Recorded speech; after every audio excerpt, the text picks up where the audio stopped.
Bueno, nosotros ya estuvimos trabajando con el archivo anterior de teorema de rol y teorema de valor medio junto con lo que fueron los corolarios y trabajamos también con algunos ejercicios. Vamos hoy a trabajar con el PDF relacionado con funciones crecientes y decrecientes. La clase no va a ser muy extensa hoy. Nosotros después nos vamos a volver a encontrar el día jueves por la tarde. En principio, funciones crecientes y decrecientes no es algo que ustedes no conozcan. El concepto lo tienen, lo desarrollaron en cálculo uno, en esas primeras clases donde se trabajaban los conceptos básicos de funciones, que trabajaban lo que era una función inyectiva, lo que era una función par, lo que era una función impar. En algún momento apareció también la definición de funciones crecientes y decrecientes. Solo a modo de recordatorio, porque insisto, es algo que ustedes ya saben, les comparto la definición que ustedes vieron de cuándo una función es creciente y cuándo una función es decreciente.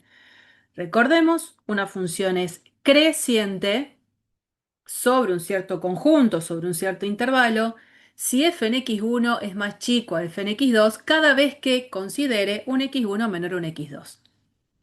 Y ojo con estas cuestiones de escritura, ustedes ya cálculo uno lo pasaron. Pero bueno, no viene mal aclarar que cuando uno estudiaba la definición de creciente, fíjense que acá el símbolo es menor y acá también dice menor, ¿no? Básicamente la idea es que cada vez que tome un número menor que otro, las imágenes también conservan el mismo tipo de desigualdad. Ahora, cuando voy a definir lo que es una función decreciente, fíjense cómo quedan los signos. En este caso la idea es, tomo un número menor que otro y en este caso las imágenes cumplen con la desigualdad contraria, ¿no? En este caso es f de x1 más grande que f de x2.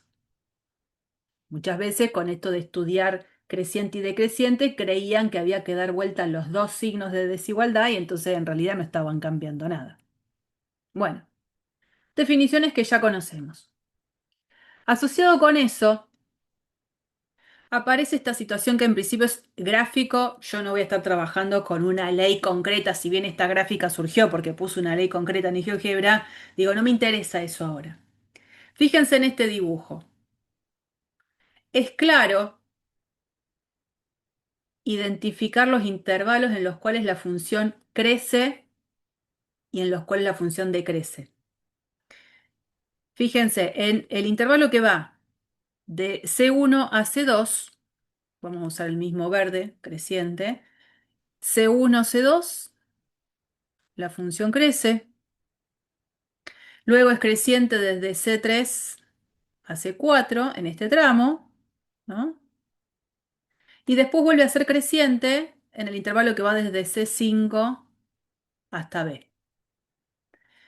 También es claro, en el dibujo al menos, que la función es decreciente en los intervalos que quedaron, desde A hasta C1, después desde C2 hasta C5 y después de C4, no, perdón, de C2 a C3 y de C4 a C5. Bien, la idea es ahora tratar de dar una respuesta a esta situación. Particularmente, en esta gráfica, ¿qué sucede con el signo de la derivada en cada uno de los intervalos donde la función crece y decrece? Vamos a investigar un poco eso. Obviamente lo que estamos haciendo es investigar algo sobre un ejemplo en concreto. Un ejemplo en concreto no me va a dar a mí ningún tipo de validación para decir que es algo que va a suceder de manera general, pero al menos en principio investigo. Entonces vamos al dibujo de esta, de esta gráfica hecho en GeoGebra, en donde vamos a tratar de investigar qué pasa cuando me preguntan el signo de la derivada. Entonces voy a desocultar, voy a tomar un punto cualquiera que está sobre la gráfica, lo vamos a mover sobre la gráfica a lo largo de todo el intervalo. Y lo que vamos a hacer es analizar el signo de su primera derivada. Repitamos una vez más. ¿Qué es lo que aprendí yo en cálculo uno acerca de la interpretación geométrica de la derivada de la función en un punto?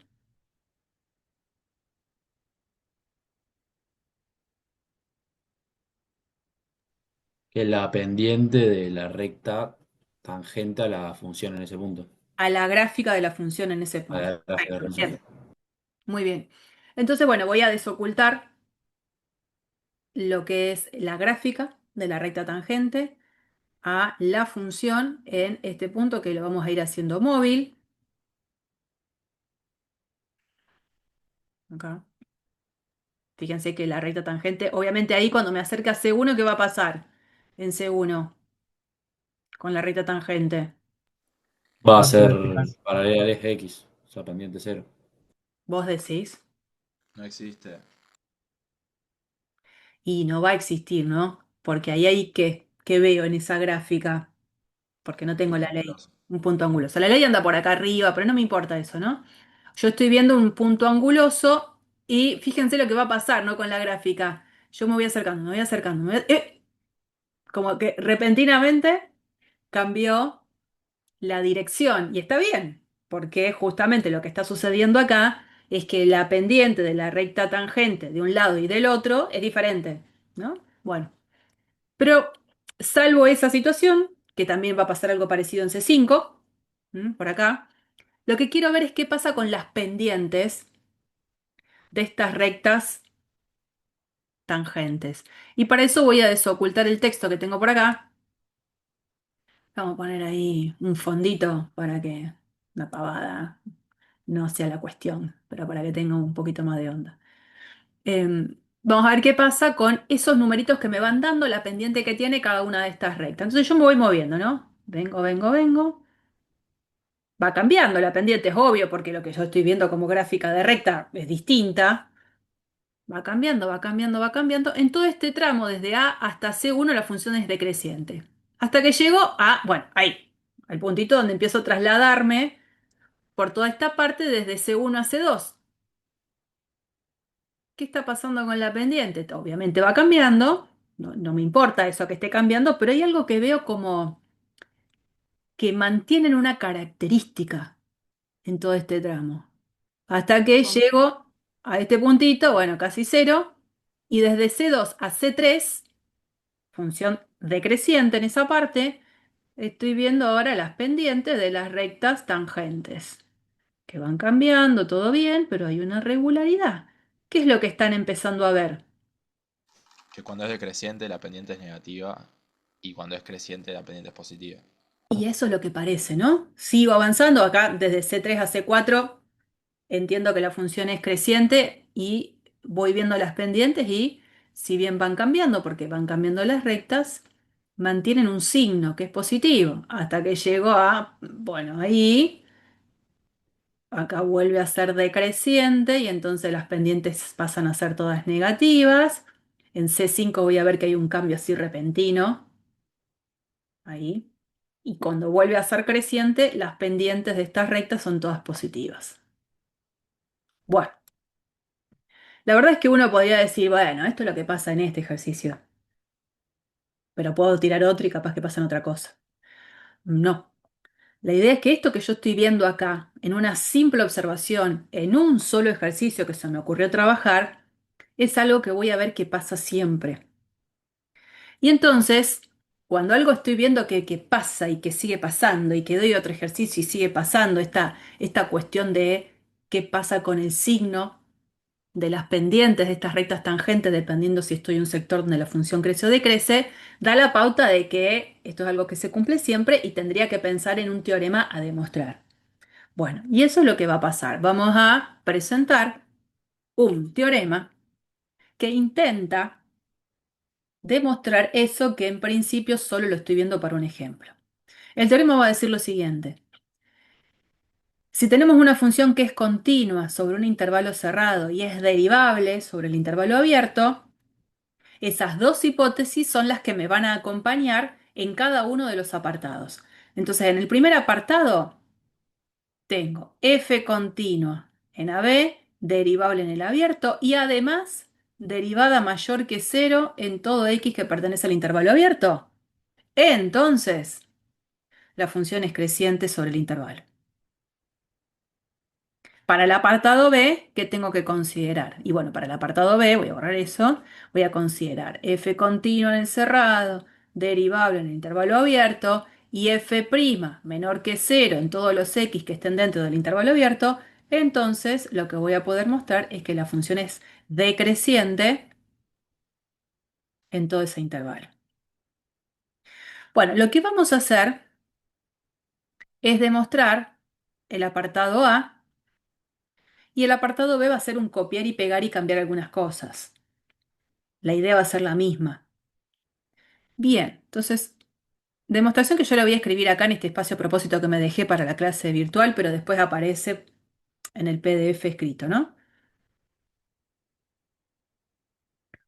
¿Cuáles son todos los datos que tengo para demostrar el A? Los datos los dejo en limpio si tengo ganas, sobre todo cuando son los primeros teoremitas que uno empieza a demostrar. F continua en lo que es el cerrado, F derivable en lo que es el abierto, y por otro lado, F', tengo el dato de que es positiva para todo x dentro de este intervalo abierto. Bueno, yo que quiero mostrar que es creciente. ¿Qué debería mostrar entonces?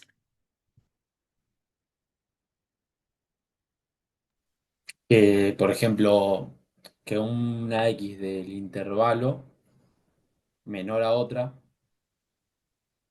eh, teniendo en cuenta eso, que la f de x1 sea menor a la f de x2. O sea, la definición de función Eso. creciente. Para eso hicimos el repaso entonces de lo que era creciente y decreciente. Entonces, ¿qué es lo que tengo que demostrar?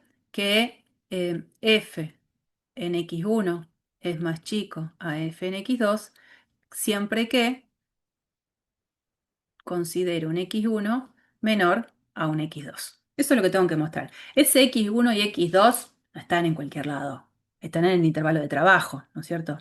Bueno, eso es lo que quiero mostrar. Entonces, bueno, decimos, sean x1 y x2 elementos que están, por supuesto, dentro de mi intervalo de trabajo, y como vamos a tomar dos elementos diferentes, uno es menor que el otro. Bueno, llamo x1 al más chico, llamo x2 al más grande. Entonces lo pongo acá. X1 menor x2. Bueno, si yo trato de esquematizar la situación, estoy trabajando sobre un intervalo cerrado y particularmente estoy considerando x1 y x2, dos elementos cualesquiera donde uno es menor que otro. El dato que tengo es que la función es continua sobre el intervalo cerrado grande, AB. Entonces, con más razón va a ser continua en el intervalo contenido, que es x1 y x2. O sea, f continua en lo que es el intervalo cerrado AB, obviamente justifica que f es continua en el intervalo cerrado x1, x2. Por otro lado, el dato que tengo es que f es derivable en lo que es el intervalo AB. Entonces, con más razón, f es derivable en un intervalo contenido, o sea, x1, x2 abierto. Con estas dos hipótesis, continua y derivable, ¿qué teorema puedo usar para que me diga algo en principio?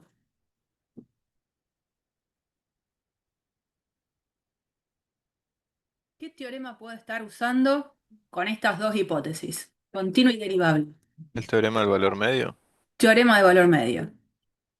Teorema de valor medio. ¿Qué me dice el teorema de valor medio en esta situación? Que existe un C perteneciente al intervalo, tal que la derivada de Jorge, no me evadas. Existe un C que pertenece al intervalo. ¿Qué intervalo? AB. No. O sea, eh, Abierto. Perfecto. Pero ok. ¿A dónde es el intervalo en el que este C existe? Más concretamente. X1 y X2. Claro. La idea es que yo estoy trabajando acá, ¿no? Estoy trabajando acá. Y en ese intervalo es donde existe ese C abierto, en donde F' en C coincide con quién. Con f en x2 menos f en x1 sobre x2 menos x1. Sí, señor. Perfecto. Hasta ahí llegamos. 10 puntos. ¿Qué otro dato hay que hasta ahora no usé? No se olviden qué es lo que yo quiero mostrar. Yo quiero mostrar esto. Que f' de x es positiva en el intervalo. Y entonces, ¿cómo lo uso acá? Que para todos... No. Sí, porque el Que C Es el no dato lo que puedo. la sí, derivada para es todos mayor a c va a cero. ser mayor que cero. Bien, el C, la verdad es que exactamente, exacto, donde está no sé, pero sí sé que está dentro del intervalo abierto de x1 y x2. El C está acá, cerquita del x1, cerquita del x2, en el medio, por ahí, ¿no? Entonces uso ese dato concreto de que la derivada en C, lo que vale, no sé, pero sí sé que es positiva. Y eso es por hipótesis, no me lo inventé. Y entonces, f' en C es positivo. Bueno, pero ¿quién es entonces positivo? Y el cociente, como si Es paso multiplicando x2 menos x1, me va a quedar que f de x2 menos f de x1 es positivo, por lo cual f de x2 es mayor a bien, f de x1. bien. Entonces, es decir, lo voy a escribir un poquito más detallado, nada más, pero es la idea. Este cociente, que es a quien representa f' en C, es positivo. Y puedo no... Está bien lo que dijiste, Cami, yo haría igual también. La idea es, este denominador, como x2 es más grande que x1, es positivo. Entonces, para que un cociente donde sé que el denominador es positivo, el cociente tiene que ser positivo, lo que va a tener que pasar que el numerador es quien va a tener que ser positivo y de acá lo que concluimos es f en x2 es más grande a f en x1. Y a lo mejor si esta escritura no me convence, porque acá vi primero f en x1 y acá recién aparecía f de x2, bueno, no hago más que acomodarlo. Lo que estoy diciendo es f en x2 más grande que f en x1. O sea, es lo mismo decir f en x1 más chico a f de x2. En vez de leerlo, Profe, perdón, pero sí, no entendí bien lo de la derivada de C mayor a cero por hipótesis. porque lo tenés acá. Ah, ¿Está ok. bien? Entonces el C no es más que un elemento de los infinitos que están dentro del intervalo AB. Y si sobre todo el intervalo AB la derivada es positiva, bueno, en el C también. ¿Está bien? Sí. Bueno, conclusión, se demostró lo que quería. Yo había dejado en claro a qué quería llegar. Bueno, llegué a eso. Mostramos entonces que la función es creciente. Esto que está muy desprolijo acá escrito, está prolijo en el propio PDF, ¿no? Bueno, a ver, ¿qué cambiaría, díganme ustedes, porque es lo que van a tener que escribir en sus carpetas, qué cambiaría en la escritura cuando ahora yo tengo que focalizar en demostrar el apartado B? Escribiría todo tal cual. ¿En qué momento a lo mejor no sería tal cual?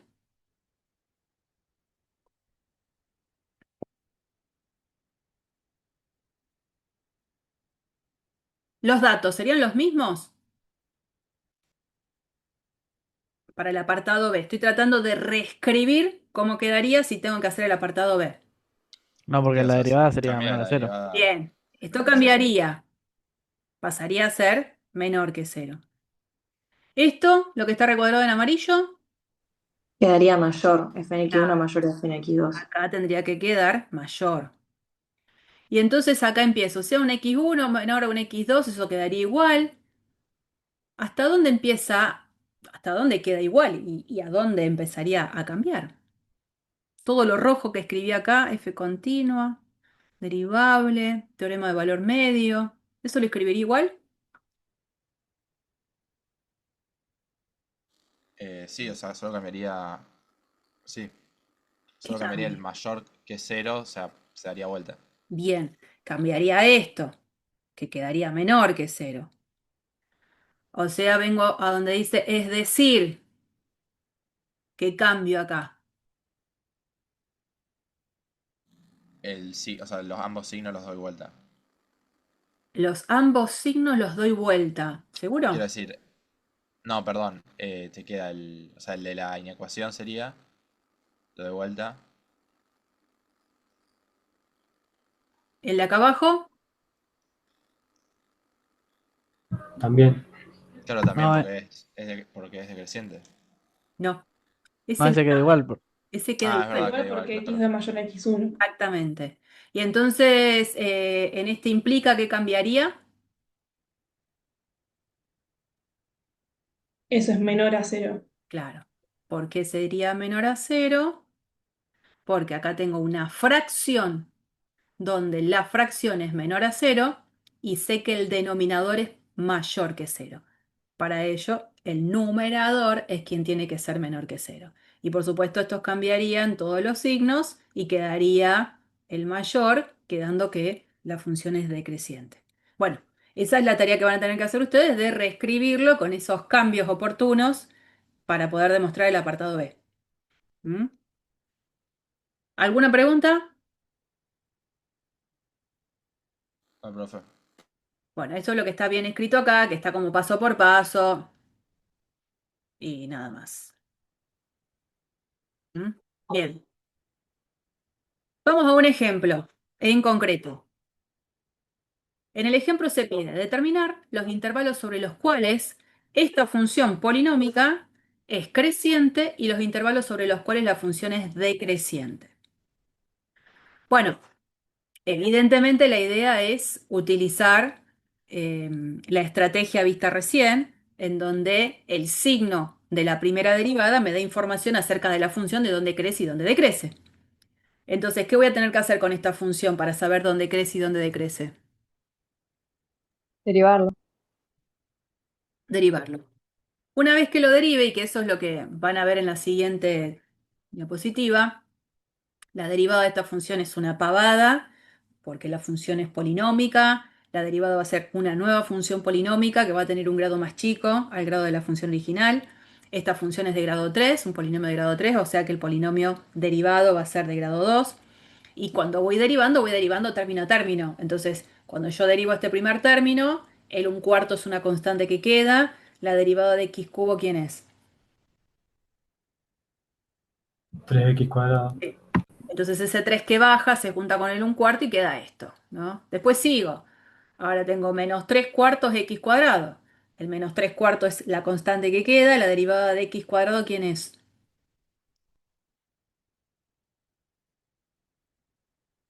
2x. 2x. El 2 que baja se cancela con el 4 y entonces me queda menos 3 medios x.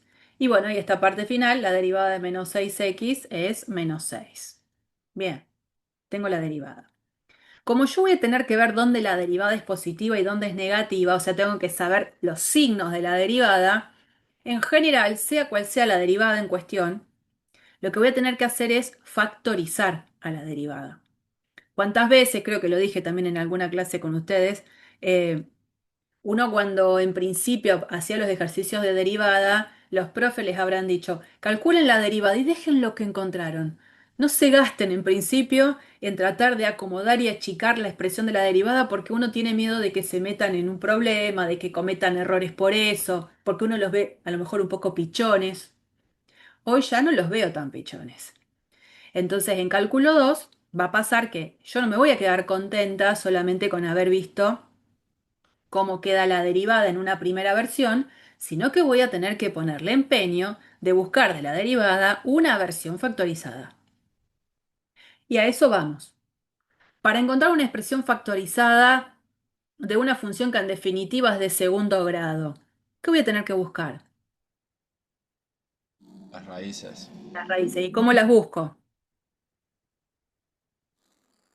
O sea, en este caso puedo usar la resolvente. Eso.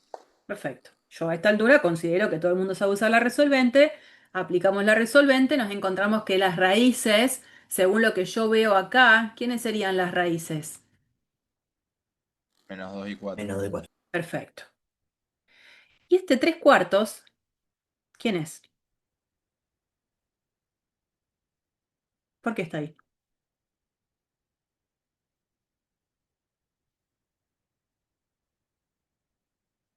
Y para que después te queden números lindos. No, porque si le quiero que quede el Es número, el que acompaña a la x cuadrada. ¿cómo se llama ese? El Coeficiente coeficiente principal. principal. Ahí va, ahí va. Siempre que yo tengo que factorizar un polinomio, no solo me interesan las raíces, por supuesto, crucial, sino que además, al momento de factorizarlo, quien aparece en la factorización es el coeficiente principal, el término que acompaña a la x con mayor grado. En este caso, el 3/4. O sea que no me lo puedo olvidar, ¿eh? No, no me lo puedo olvidar. Bueno, una vez que tengo factorizada a la derivada, va a ser más fácil ver dónde es positiva y dónde es negativa. En este caso, la función derivada es polinómica porque venía de derivar una función polinómica, y saber dónde es positiva y dónde es negativa lo voy a hacer primero encontrando dónde la derivada vale cero.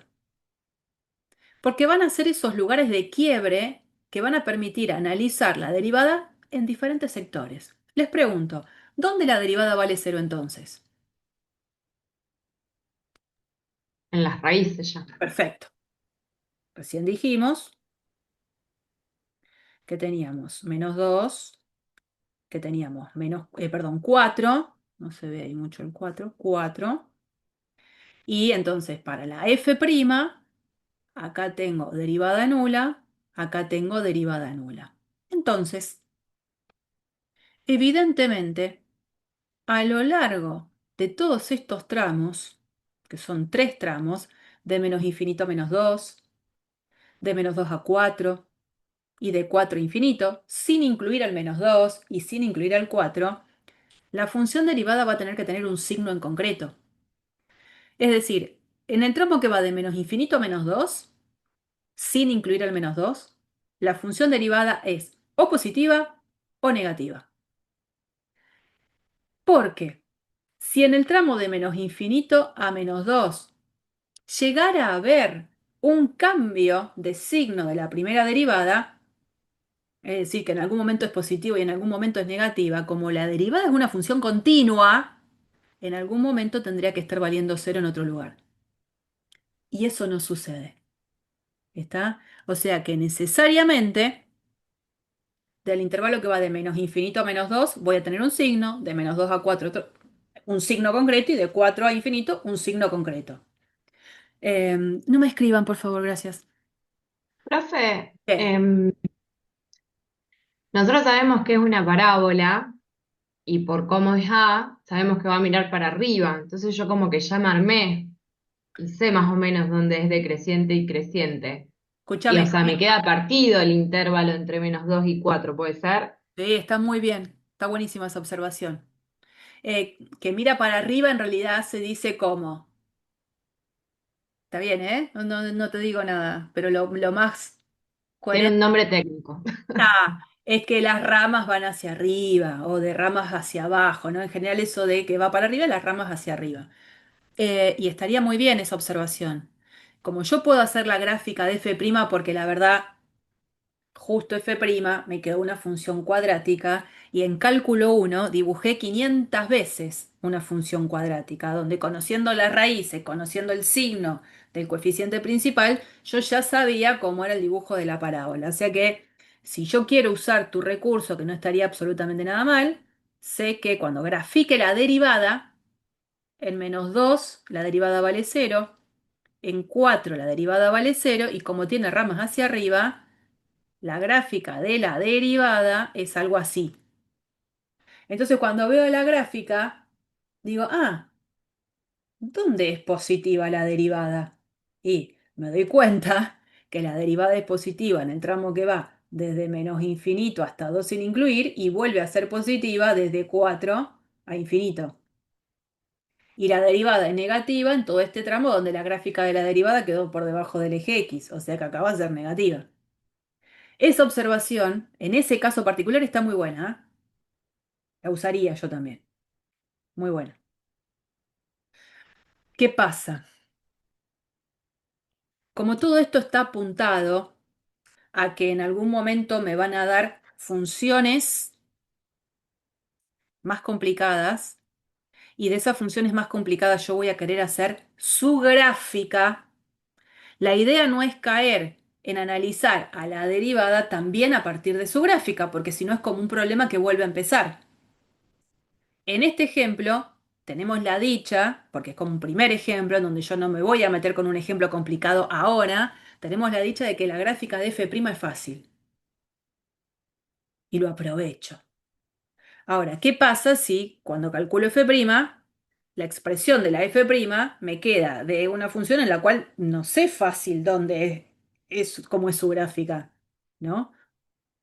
Puede pasar. Entonces, cuando yo este recurso de la gráfica de la f' no lo puedo considerar, porque no me sale fácil, porque no es fácil directamente hacer la gráfica de f', digo, ¿cómo analizo el signo igual de f'? Con los límites por izquierda y derecha, No, acá no se meten los límites, no, acá no. porque ya es la derivada, digamos. Sí, sí, sí, no, no, no, no viene por ese lado porque yo quiero el signo que tiene f'. La otra opción, yo se las voy a comentar porque es lo que va a aparecer en el propio PDF. La otra opción sería analizar el signo factor por factor. Ustedes saben bien que positivo por positivo, negativo por negativo es siempre positivo. Y cuando tenga algo positivo negativo o negativo positivo, eso es negativo. Entonces una opción sería analizar los signos que tiene cada uno de estos factores que fueron involucrados en la factorización de la propia derivada. Entonces, opción 1, gráfico cuando puedo. Opción 2, pensar en x más 2, el factor x más 2, qué signo tiene, y ver el factor x menos 4, qué signo tiene. Y yo marqué por cada uno de los factores un dibujo de un eje real donde en algún lado está el cero, ¿no? Como para que tengan esa idea de que el cero está de manera alineada en las gráficas de las dos rectas que hice. Y en cada una de las rectas voy a identificar los tramos en los cuales el factor correspondiente toma valores positivos y toma valores negativos. Por ejemplo, acá me voy a posicionar en el factor x más 2. ¿El factor x más 2 vale 0? Cuando me paro en menos 2. Pero si yo me paro con valores que van desde la izquierda a menos 2, o sea, desde menos infinito a menos 2, x más 2, ¿qué signo va a tener? Un x que es más chico que menos 2. Negativo. Negativo, negativo, negativo, negativo, negativo. Cuando yo ahora me empiece a parar en valores de x que son más grandes que menos 2, o sea, valores que están a la derecha de menos 2, x más 2, ¿qué signo va a tener? Positivo. Positivo. Bueno, positivo, positivo, positivo, positivo, positivo, y sigo, y sigo, y sigo. Bien.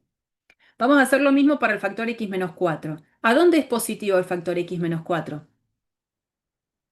¿Para qué valores de x es positivo? Mayores a 4. Sí, señor.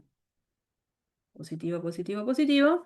Y es negativo en números que son más chicos que el 4. Bueno, entonces, con esa representación, yo podría sacar una conclusión. ¿Por qué? Porque ahora separaría, como que pongo solapadas las gráficas de las dos rectas y es como que puedo sacar una conclusión en tres tramos. Acá y acá. Cuando estoy con valores de x que son más chicos que -2, el factor x más 2 es negativo y el factor x menos 4 es negativo. O sea que en todo este tramo el dibujo lo voy a hacer en la mitad, a propósito. El producto x más 2 por x menos 4, en este tramo de menos infinito a menos 2, ¿qué signo va a tener?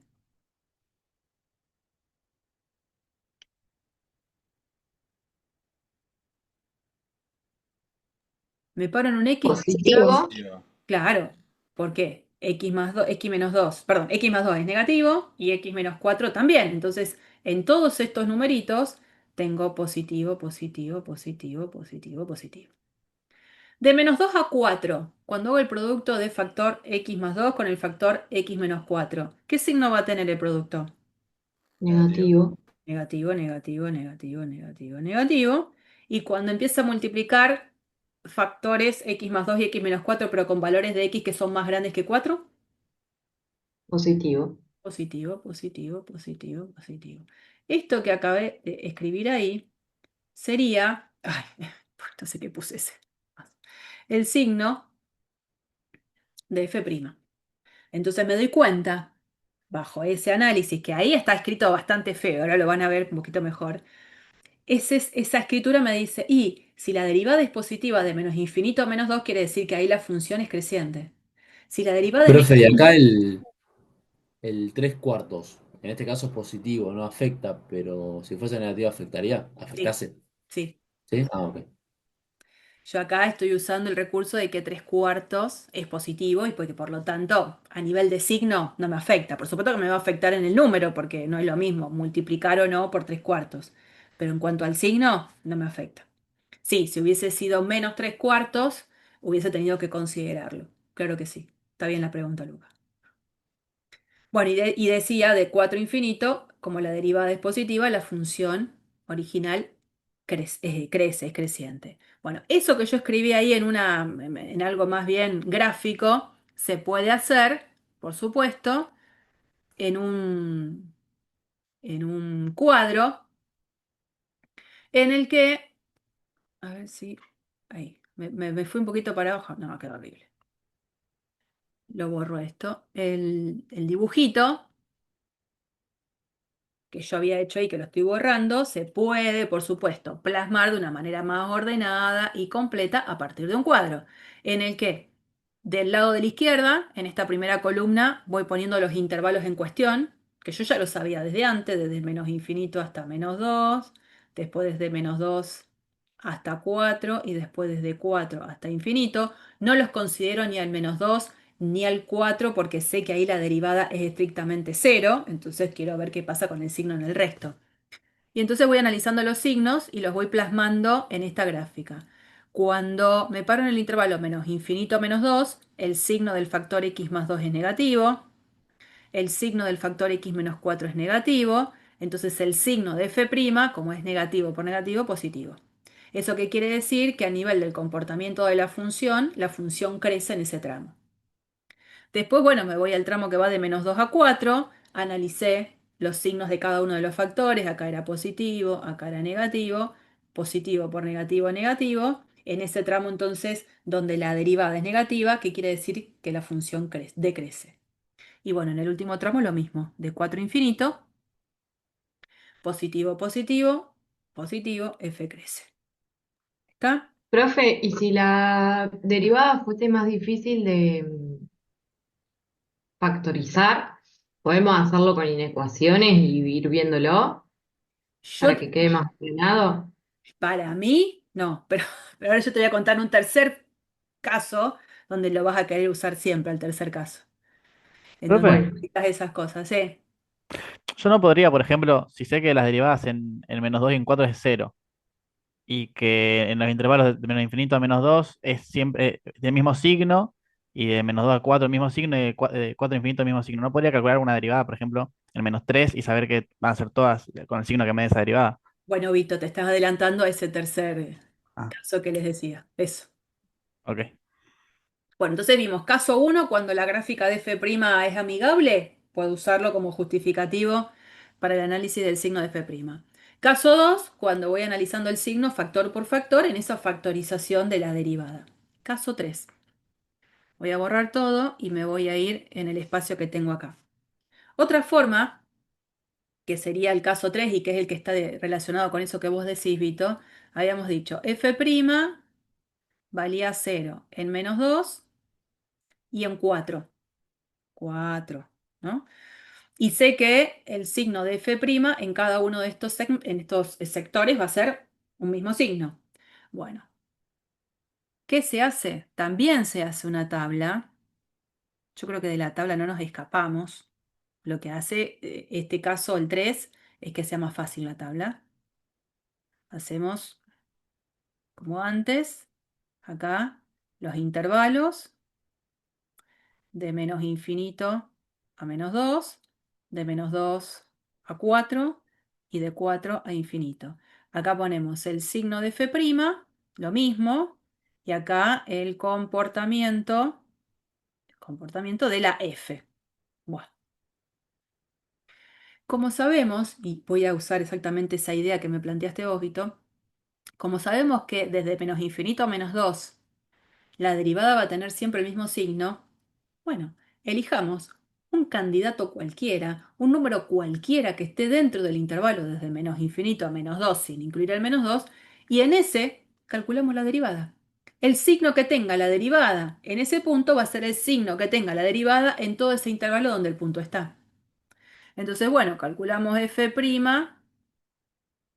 por ejemplo, como vos dijiste bien, acá, -3. Y bueno, ¿qué es hacer f' en -3? F' en -3 es hacer 3 cuartos por -3 más 2 por -3 menos 4. Haciendo la cuenta, que la voy a hacer, digo, ah, mira, negativo. Entonces, ¿qué pongo acá? Negativo. ¿Eso qué quiere decir? Que la función en ese tramo es decreciente. Y muchas veces lo van a ver, sobre todo en la práctica. Ustedes después amóldense a los profes de práctica en cuanto a cómo escriben, porque son ellos los que también después los van a evaluar en los parciales de práctica. Muchas veces suelen poner acá o la expresión f decrece, o a veces ponen un simbolito de una flechita para abajo, donde todo el mundo entiende que lo que estamos queriendo decir es que la función decrece. Después entre -2 y 4. También elijo un elemento entre -2 y 4. No sé, ¿qué elijo? Un número cualquiera. Entre -2 y 4. ¿Cuál elegirían ustedes? Cero. Claro, el 0. ¿Qué sé yo? Yo también elegiría el 0. F' en 0. 3 cuartos por 0 más 2 por 0 menos 4. Eh, acá es negativo, ¿no? Acá era positivo, ¿no? Acá yo metí la pata. Sí.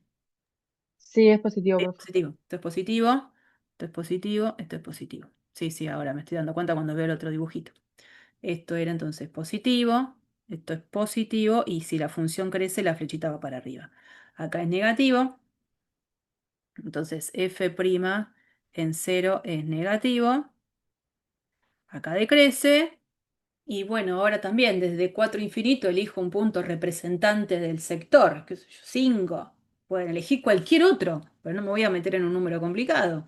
F' en 5, 3 cuartos por 5 más 2 por 5 menos 4, productos de todos números positivos, positivo, entonces f' en 5 positivo, la función acá vuelve a crecer.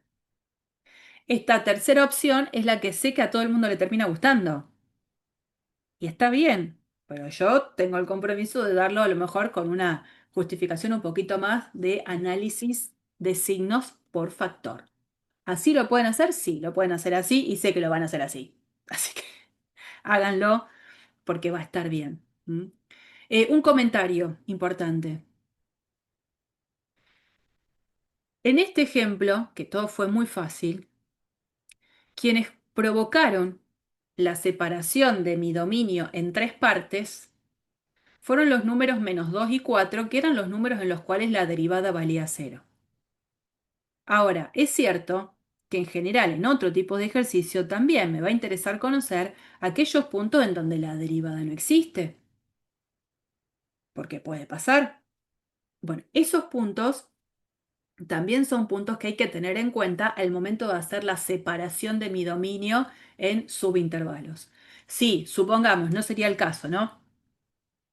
Yo hubiese tenido una función, la derivo y resulta que la derivada en 6 no existe, no sé, aparece un denominador que se anula en 6. Bueno, el número 6 tendría que estar acá adentro, considerado, aunque no es que la derivada se anuló, pero es un número en el cual la derivada no existe y entonces acá originaría otro intervalo más. ¿Se entiende? Profe, eso en este caso porque el 6 está en el dominio, pero la otra vez no me quedó muy claro, los profes de práctica habían dicho que según este libro, el Stuart, cuando el dominio, por ejemplo, era acotado, si vos te salías de ese dominio no íbamos a evaluar Claro. el... Eso lo mantenemos así para esto, Sí, ¿no? obvio. Acá Ok, cuando ok. yo te digo determinar los intervalos sobre los cuales la función es creciente o decreciente, yo no te estoy dando un dominio. Entonces vos tenés que pensar que es el dominio más amplio posible, lo que en cálculo 1 llamabas el dominio natural, que Ok. en este caso es R. Si yo quiero que vos trabajes sobre un dominio acotado, yo te lo tengo que dar. Cuando no te lo doy, tenés que interpretar que es el dominio natural, el más amplio posible en el cual la función tiene sentido. Mm. Bien, perfecto. Gracias. O sea que, en definitiva, cuando yo quiero saber en qué tramos tengo que analizar el signo de la primera derivada, me va a interesar conocer de la derivada los números en los cuales la derivada vale cero o la derivada no existe. ¿Quiénes eran esos números? ¿Cómo se los llamaba? Los números críticos. Números críticos. O sea que los números críticos van a ser esos números que van a marcar las posibles separaciones dentro de mi dominio para analizar el signo de la primera derivada. Acá, en caso particular, la función era polinómica, no iba a tener números críticos que surjan porque la derivada no exista, ¿no? Porque queda un polinomio la derivada. Bien, ya lo tenemos al análisis y la idea es que, por supuesto, está hecho con GeoGebra. Yo hago la gráfica de GeoGebra. Evidencio lo que habíamos sacado nosotros como conclusión, que en el número -2 nos parábamos ahí, después nos paramos en el 4 y teníamos que desde menos infinito hasta -2 teníamos una derivada positiva, o sea que la función crece, crece, crece, crece, crece. Desde -2 hasta 4 la derivada nos había dado negativa, eso quiere decir que la función decrece, que es lo que estoy viendo acá en el dibujo. Y para los mayores que 4 la derivada era positiva, la función volvía a crecer. Bien, resulta que ese número -2 y ese número 4 eran de la función los números que nosotros consideramos números críticos. Y acá es donde nos vamos a meter en algo que ya algo estuvimos desarrollando. Cuando nosotros hablamos de un máximo o un mínimo local, un máximo o mínimo local, eran puntos en los cuales alrededor del punto la función era o lo más grande posible o lo más chica posible. En este caso me doy cuenta, por ejemplo, que en el número -2, porque estoy viendo la gráfica, ¿eh? ¿Qué es lo que tiene la función en el número -2 en relación a estos extremos relativos? Máximo local, Ujú. ¿Y en 4 qué tiene la función? mínimo local. Mínimo local. Cuando yo después analizo la función en todo su dominio completo, que es todo R, la función completa en todo R no tiene máximo absoluto y no tiene mínimo absoluto, pero sí tiene máximo local y tiene mínimo local. Y entonces acá aparece esta cuestión. Si la función tiene un máximo o un mínimo local, en ese punto pueden pasar dos cosas. O la derivada no existe o la derivada existe. Pero si estoy parada en un máximo local y la derivada existe, Fermat me dice que la derivada tiene que ser cero, ¿no? Entonces, conclusión, si estoy parada en un máximo o mínimo local en x igual a c, lo que uno puede concluir es que f tiene un número crítico. en x igual a c. Ahora, ¿la vuelta será cierta? ¿Será cierto esto? Que si estoy parada siempre en un número crítico, ahí voy a tener un máximo o un mínimo local. No, Y yo te voy a preguntar, ¿por qué? no es por Fermat. No, Que, porque Fermat ya se para en un extremo local. Y en el caso de que exista la derivada, Fermat lo que te dice es que la derivada tiene que ser cero. Yo ahora estoy pensando al revés. Me paro en un número crítico de una función. No sé, o la derivada valió cero o la derivada no existió. No sé por qué, pero es número crítico. ¿Tiene que pasar que en ese número crítico yo voy a tener que tener un extremo local? Pero puede no Necesariamente. existir en ese punto. ¿Qué cosa puede no existir? Perdón, la derivada puede no existir. Sí, sí, por Puede no eso tener un es número funcional. crítico. Pero, Ah, claro, ok. pero puedo tener máximo local, o sea, seguro tengo un máximo local o mínimo. Puede no ser continua en ese punto. A ver, Claro, puede no ser, pero yo Puede tener una pregunto, no tangente importa. vertical. ¿Cómo? Que puede ser un punto que tenga una tangente vertical. Entonces no va a ser ni máximo ni mínimo local. Ojo que puede haber esta situación, ¿eh? Espera que voy a poner en negro. Podría pasar algo así. Y ahí tengo un mínimo local. Y la recta tangente es vertical. ¿Está bien? Si hay una asíntota vertical, no sería. No, no, no. Asíntota vertical, no estamos hablando de esa situación. Yo estoy parada en un número crítico. O la derivada vale cero o la derivada no existe.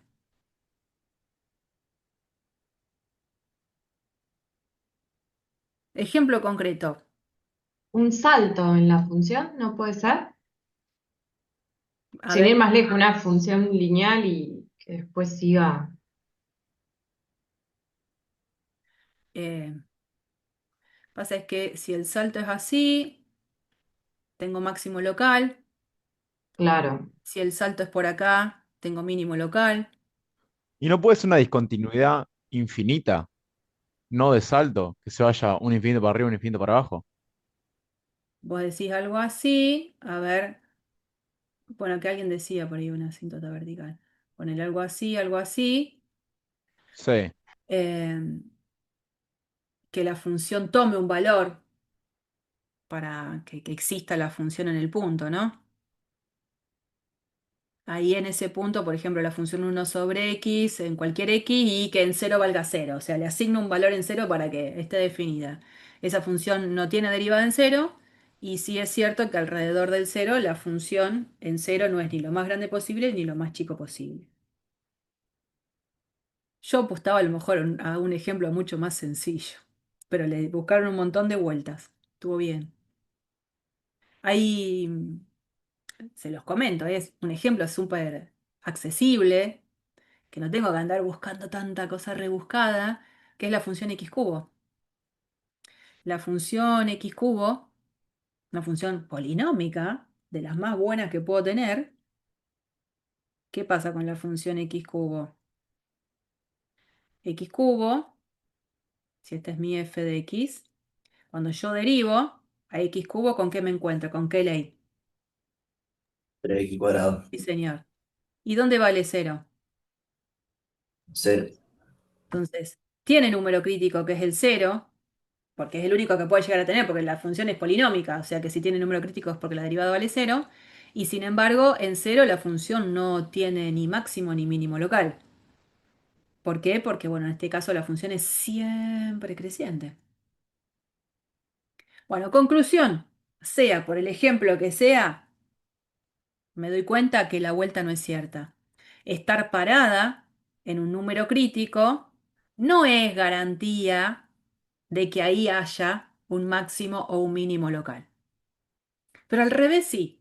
Si estoy parada en un máximo o un mínimo local, sí o sí lo que va a pasar es que la función en ese punto tiene un número crítico. Eso seguro. ¿Mm? Bien, la idea es Si yo sé que cada vez que me paro en un máximo o un mínimo local, lo que va a pasar es que voy a estar parada en un número crítico, cuando a mí me pidan buscar los máximos y los mínimos locales, voy a buscar sobre lugares seguros. Yo voy a tener mi gran dominio. Entonces, si me están diciendo que máximos y mínimos locales seguros son números en los cuales tengo un número crítico, digo, primero busco los números críticos y después me fijo si en esos números críticos hay o no hay máximos y mínimos relativos. Es como los lugares de búsqueda. En vez de buscar de manera alocada sobre todo mi gran dominio, busco sobre lugares seguros. Me quedo con hago como la primera selección, ¿no? Busco los números críticos. Después veo, que ahora voy a ver cómo, si en esos números críticos tengo o no extremos relativos.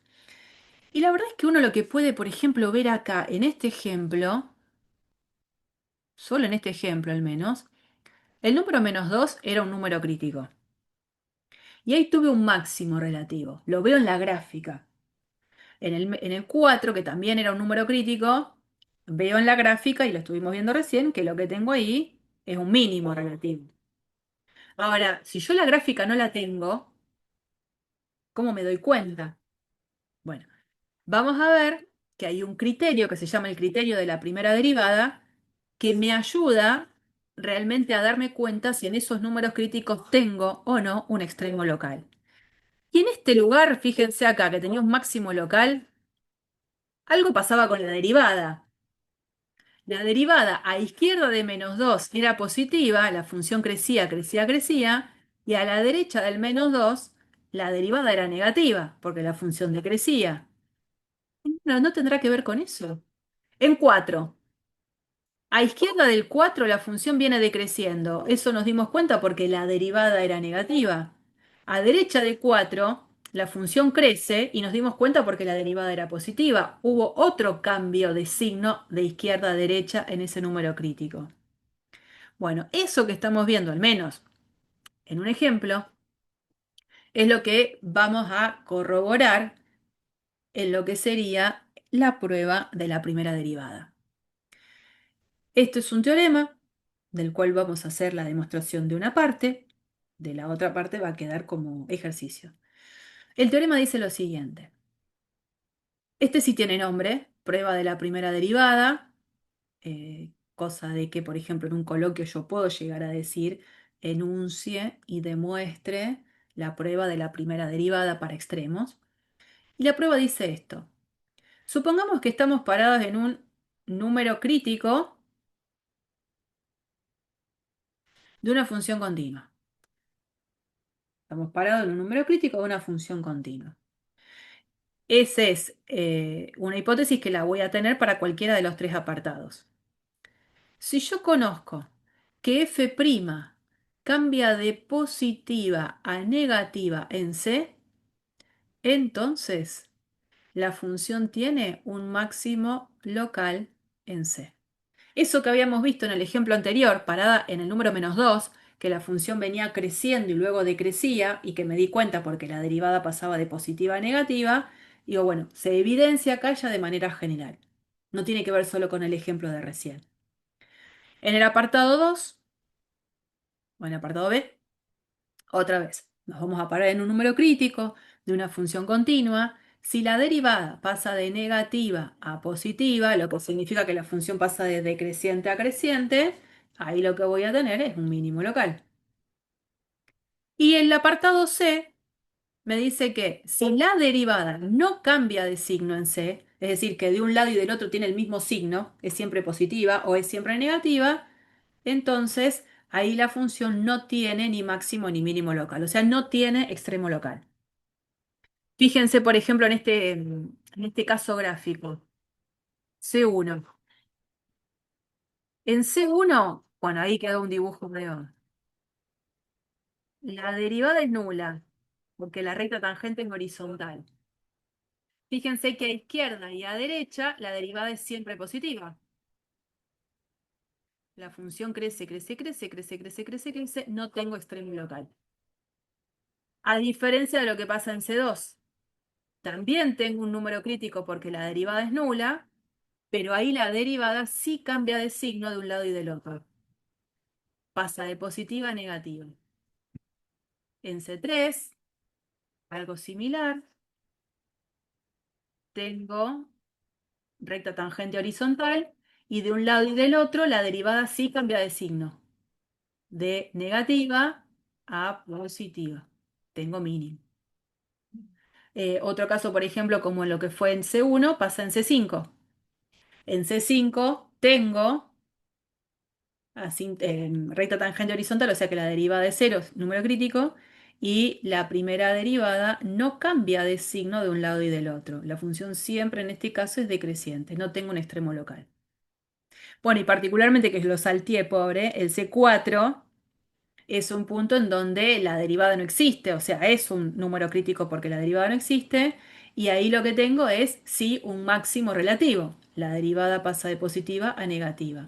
Cuando veo el contexto completo de la gráfica total, digo, bueno, en el intervalo AB, en C4 no solo tengo un máximo relativo, sino que también tengo lo que se llama el máximo absoluto, ¿no? Pero bueno, ese teorema es el que vamos a tratar de demostrar ahora ya, en la siguiente diapositiva.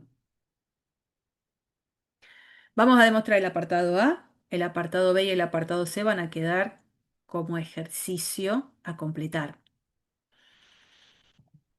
Vamos al apartado A. Vamos a tratar de entender esta idea. Estoy parada en un número crítico de una función continua y le sumo como dato que f' cambia de positiva a negativa en C. Todo eso es dato para mí. ¿Qué quiero mostrar? Quiero mostrar que f tiene un máximo local en C. ¿Qué significaba que f tenga un máximo local en C? A ver si recordamos un poco la definición.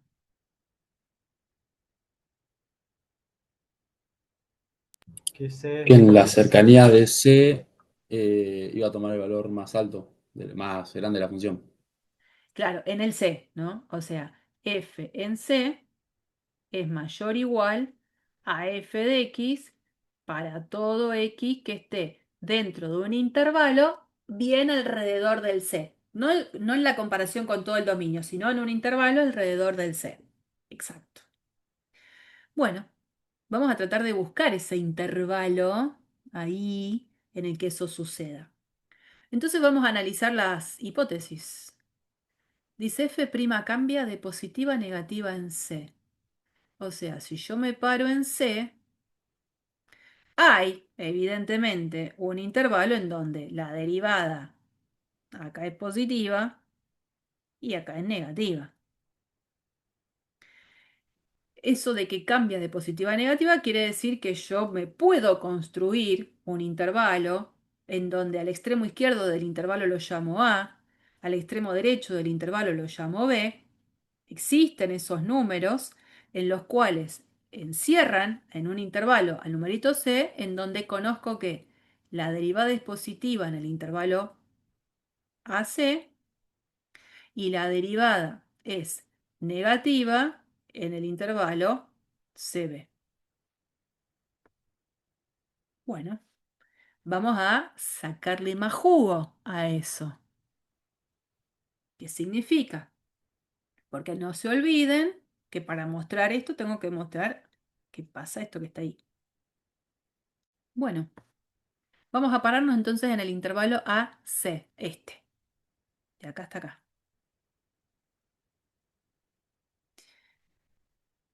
Ahí la derivada es positiva. ¿Eso qué quiere decir si la derivada es positiva? ¿Cómo se comporta f? 13.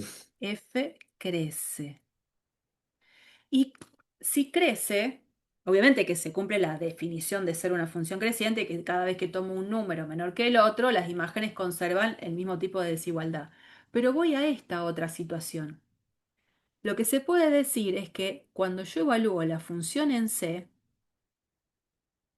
la función en C va a tener que ser el valor más grande comparado con la función evaluada en los restantes elementos X que estén dentro de este intervalo. ¿Está bien? Siempre que la función crezca sobre un cierto intervalo, el valor más grande lo obtengo en lo que sería el extremo derecho del intervalo. Entonces estoy segura que gracias a que la función es creciente en este intervalo, la función en C siempre va a ser más grande a f de x para cualquier x que esté acá adentro. De la misma manera, ahora analizo lo que sucede a la derecha de C. A la derecha de C, ahora me voy a parar acá, el dato que tengo es que la función tiene una derivada negativa. ¿Eso qué quiere decir de f? Que decrece. Y ahora tengo que cambiar el chip. Ya sé lo que significa que una función sea decreciente, porque lo repasamos al principio, pero particularmente puedo decir esto.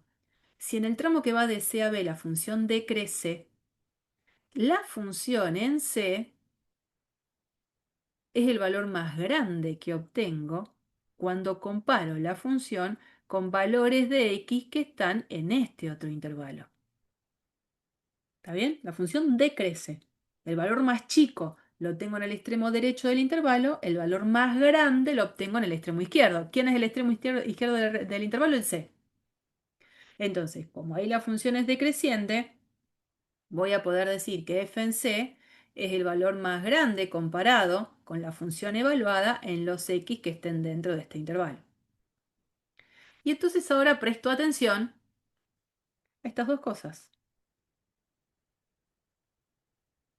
F en c termina siendo siempre más grande que f en x para cualquier x que esté en ese intervalo a la izquierda, y también f en c va a ser más grande en este intervalo para cualquier x que esté a la derecha. Entonces, puedo decir que f en c es mayor o igual a f de x para cualquier x que esté acá adentro.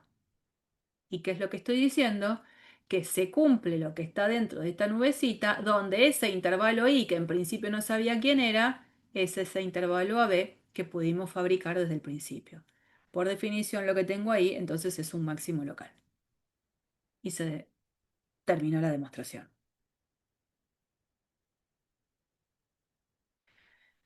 Habría que copiar y pegar la idea para mostrar el apartado B.